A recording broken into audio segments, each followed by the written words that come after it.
Seconde partie de ce numéro de votre émission Invité Afrique consacrée à ce défi mémoriel relevé par l'Union africaine sur initiative de l'État togolais qui reconnaît l'esclavage, la déportation et la colonisation comme crimes contre l'humanité et génocide perpétré contre les peuples d'Afrique. Nous parlons du sujet avec deux invités qui viennent du ministère togolais des Affaires étrangères. Alors, Monsieur Edjaïder, dans sa déclaration, le Togo a souligné que cette qualification juridique concerne des actes, je cite, planifiés, méthodiquement exécutés.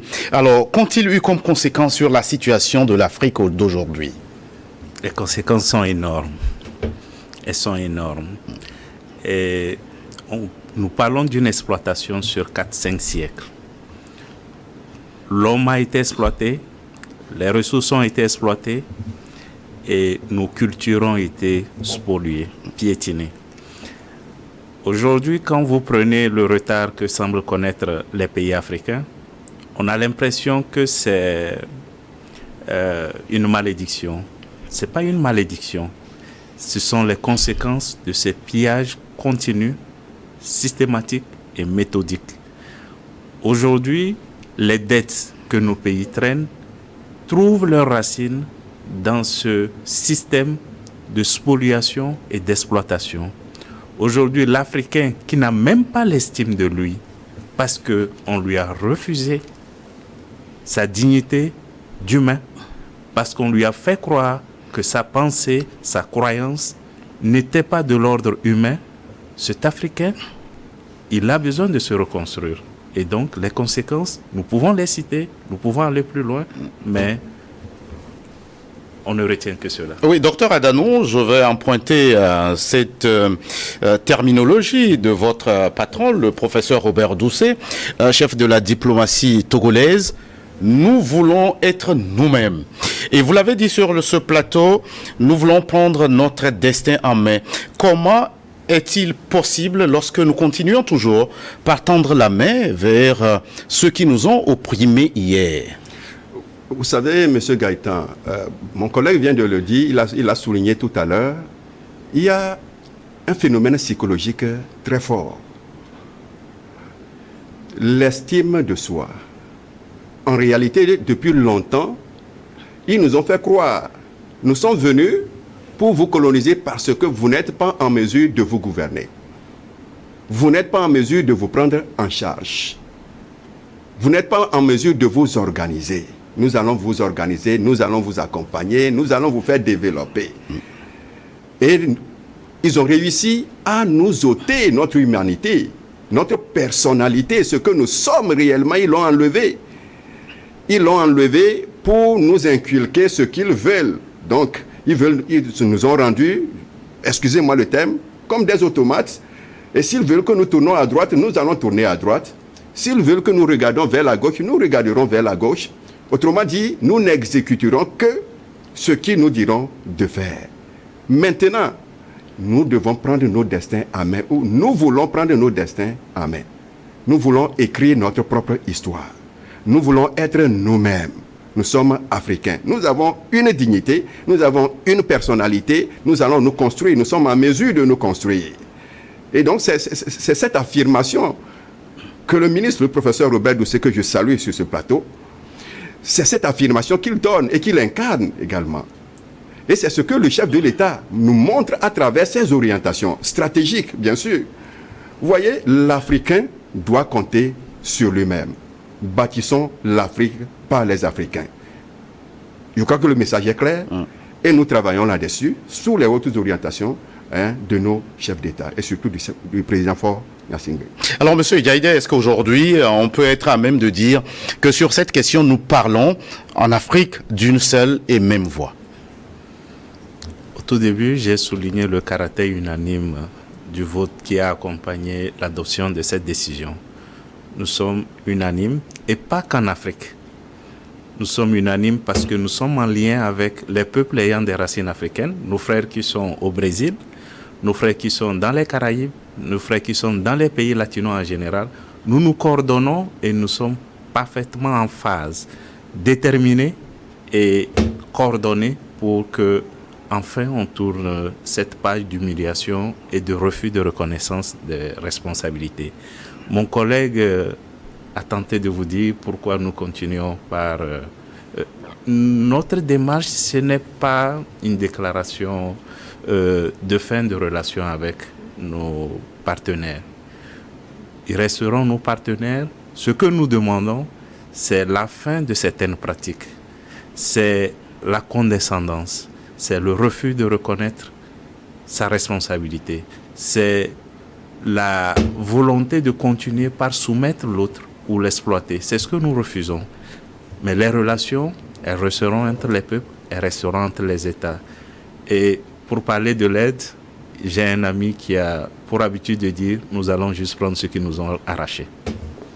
Oui, vous gardez la parole. Le Togo est mandaté pour assurer le suivi de la mise en œuvre de cette résolution. Que fera Lomé dans cette nouvelle mission? Lomé a été désigné comme leader pour coordonner l'action. En tant que leader, nous allons nous concerter avec les autres pays. Vous avez le Ghana qui travaille sur les questions de réparation. Vous avez l'Afrique du Sud qui travaille sur la question du racisme et de la discrimination raciale. Vous avez d'autres pays et d'autres régions comme la CARICOM, pour les pays du Caraïbe, qui travaillent sur ces questions. Alors le Togo a un rôle de coordination, de concertation, et nous avons la chance d'avoir un chef de la diplomatie très efficace, très déterminé et apprécié par ses pairs. Oui, docteur Adanou, il y a un mot qui revient très souvent lorsqu'on parle de ce sujet, c'est la réparation. Quelle forme peut-elle prendre? Quelle forme peut-elle prendre? D'abord, c'est la reconnaissance. Il faut reconnaître les faits comme tels. La qualification, c'est pourquoi nous nous réjouissons de cette décision prise unanimement par tous les chefs d'État africains. C'est un signal fort qui lance déjà le sujet et qui permet à tout Africain, la société civile, les médias, les universités, les chercheurs, de comprendre que nos chefs d'État sont derrière et nous pouvons fouiller, nous pouvons travailler, documenter les faits liés à l'esclavage, à la déportation, à la colonisation, pour nourrir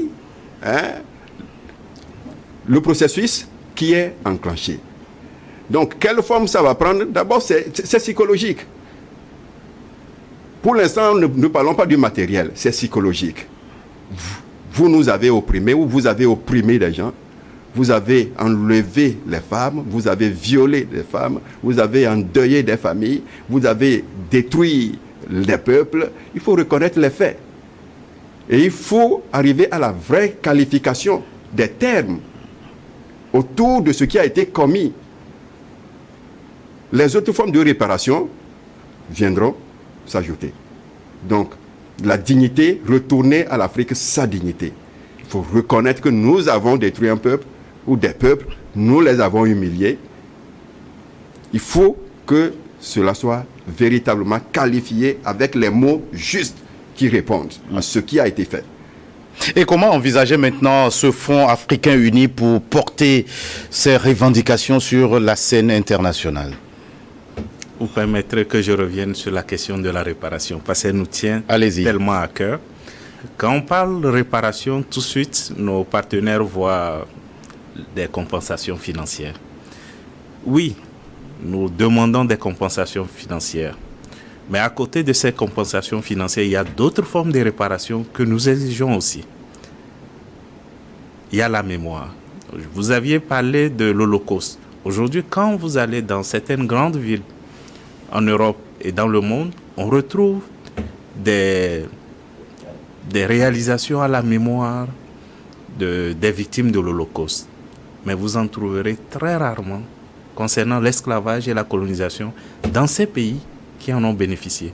Il faut cette reconnaissance et cette mémoire. Il faudrait que la mémoire des esclaves, la mémoire des peuples colonisés puisse avoir sa place dans leur pays aussi et être visible. Il y a aussi la réhabilitation. Il faut réhabiliter les peuples meurtris piétinée. La réhabilitation passe quelquefois par des politiques plus inclusives dans les pays ou à l'échelle mondiale. Voyez la place que l'Afrique occupe aujourd'hui dans la gouvernance mondiale. Elle n'existe pas. Parce qu'au moment où on instaurait le système de gouvernance, les Nations Unies, la plupart des États africains étaient des colonies.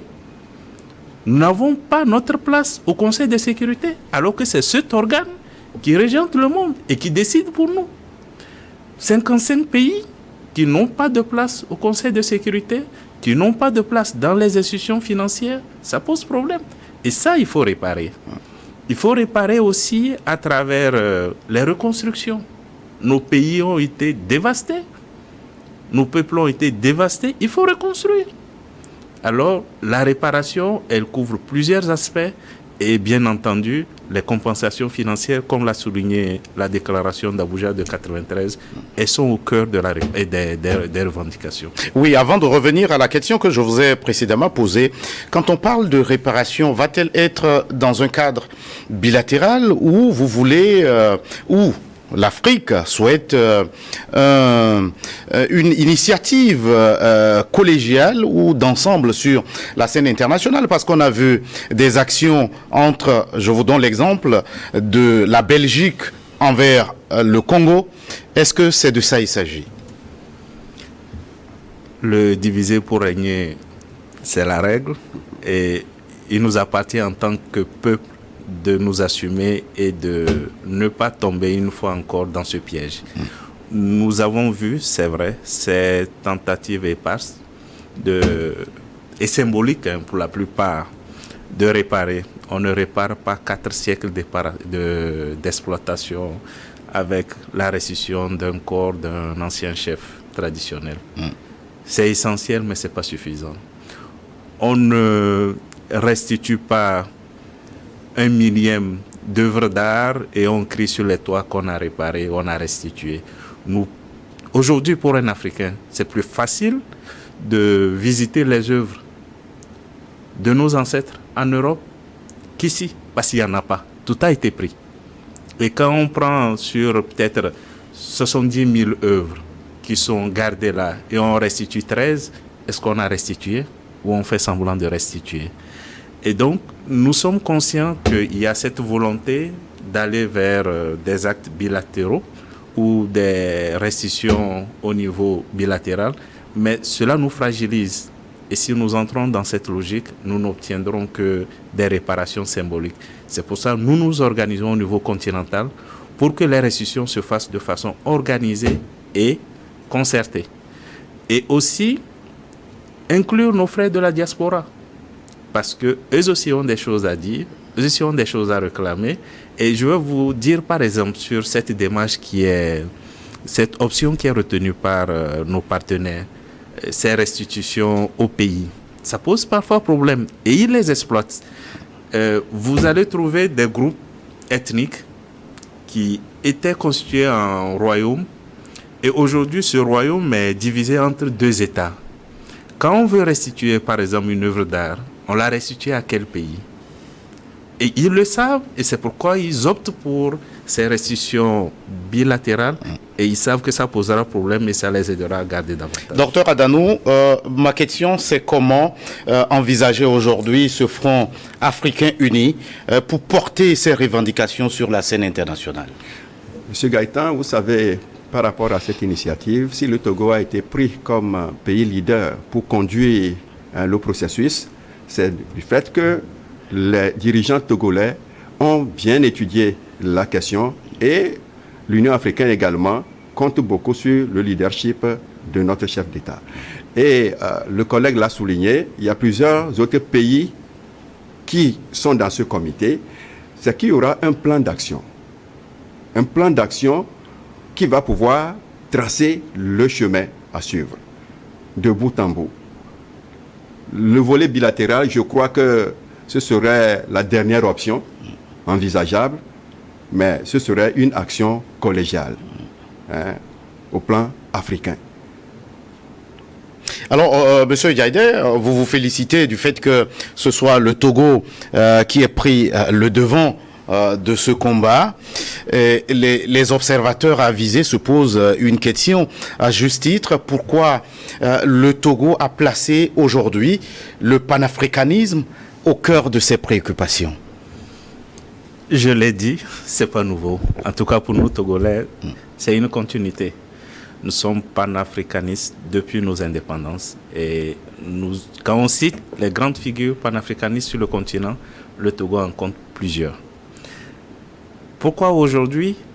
Parce que c'est arrivé à maturation, la réflexion. Nous l'avions commencé entre Africains beaucoup plus tôt et aujourd'hui, le moment est venu d'avancer. Pourquoi le Togo? Parce que le Togo est vu comme ce pays qui peut rassembler, ce pays qui peut parler à tout le monde, ce pays qui peut générer suffisamment d'énergie pour que tout le monde avance à un rythme soutenu. Docteur Adanou, est-ce que c'est dans cette même dynamique que le Togo a pris sur lui cet engagement d'organiser le 9e congrès panafricain qui devrait se tenir en 2024 a été reporté? La question qu'on se pose, mais qu'est-ce qu'il devient? Le 9e congrès panafricain, qu'est-ce que cela devient? En réalité, ce n'est pas avorté. Ce 9e congrès est repositionné pour cette année 2025. Et s'il plaît à Dieu, il aura bel et bien lieu dans le courant du dernier trimestre. Et d'ailleurs, lors de ce dernier sommet et de cette dernière conférence des chefs d'État et de gouvernement, l'une des décisions importantes prises, c'est la question de l'organisation du 9e congrès panafricain qui a été, une fois encore, rappelé que cela se tiendra cette année à Lomé, au Togo. Et ces travaux vont être dominés justement par cette question mémorielle? Justement, ça dit que ce sujet serait au cœur des discussions, au cœur des débats. Alors, docteur, monsieur Edjaïde, il y a un mouvement déjà enclenché visant la restitution aux pays africains des œuvres d'art pillées pendant la période de la colonisation. Vous l'avez effleuré. Avec cette résolution de l'Union africaine, faut-il s'attendre à une accélération de ce processus? C'est une étape, c'est une victoire d'étape, la décision. Le travail va véritablement commencer maintenant pour, d'une part, aider à identifier tout ce qui a été spolié. C'est un travail méthodique qu'il faut faire. Parce que jusque-là, nous parlons des œuvres à restituer, mais il nous faut un catalogue précis. Il faut que nos partenaires ouvrent leurs archives pour qu'on puisse aider nos chercheurs à faire ce travail. Et il nous faut maintenant un travail au niveau continental destiné à accélérer l'agenda des restitutions. Jusque-là, il y a des freins parce que nos partenaires ont mis des freins juridiques qui les empêchent de restituer. Il faut travailler à faire sauter ces freins. Et il y a aussi une volonté chez nous d'aller de l'avant, mais il ne faut pas que ce soit juste des déclarations. Il faut que nous puissions inscrire ces questions à l'agenda des Nations Unies pour que ça ne soit pas juste le combat de l'Afrique, mais que ça soit le combat de l'humanité. Alors, docteur Adanou, ce que vous appelez les gens d'en face disent ces œuvres d'art, vous n'avez pas les moyens de les conserver. Que leur répondez-vous? C'est le même discours, ça a toujours été, hein, c'est le même discours que nous tous nous connaissons. On vous a dit tantôt, vous n'êtes pas en mesure de vous assumer, de vous organiser, de vous diriger. Et ils vont multiplier toujours l'incapacité qui nous est attribuée. En réalité, ce n'est pas à eux de nous dire ce que nous avons pris chez vous, vous ne pouvez plus l'avoir et le garder chez vous. Ils l'ont pris où? Ils l'ont pris chez nous. Ils n'ont qu'à nous les ramener, nous allons les conserver là où nous allons les conserver. Alors, un mot de la fin, docteur Adanou, avant qu'on ne se sépare. Un mot de la fin. En quelques secondes. Je voudrais vous remercier pour cette opportunité et saisir l'occasion pour rendre hommage à notre chef d'État, son Excellence M. Faure Sobina Gnassingbé, pour son leadership, pour sa diplomatie proactives, ces hautes orientations qui font que le Togo est aujourd'hui connu dans le monde entier. C'est un petit pays en superficie, mais très fort, très puissant dans les actions. Donc je tiens vraiment à lui rendre hommage. Merci pour votre mot de la fin, Monsieur Yaïdé. En quelques secondes. Félicitations parce que votre chaîne, c'est un véritable phare sur le continent. Nous n'avions pas de tels instruments sur notre continent. Nous, Africains, étions obligés de nous informer auprès des médias de nos partenaires. Aujourd'hui, nous avons une voix africaine qui porte haut et fort. Félicitations pour cet effort. Et continuez ce travail d'éveil des consciences, ce travail de citoyenneté que vous faites. Félicitations. Merci. Merci à vous, Monsieur Eyana Edjaïdé. Vous êtes conseiller technique du chef de la diplomatie togolaise. Merci à vous, Docteur Koudjo Adanou, directeur des affaires administratives et financières au ministère togolais des Affaires étrangères, de l'intégration régionale et des Togolais de l'extérieur. Merci aussi à vous qui êtes restés en notre compagnie. À très vite pour un autre numéro de votre émission Invité Afrique.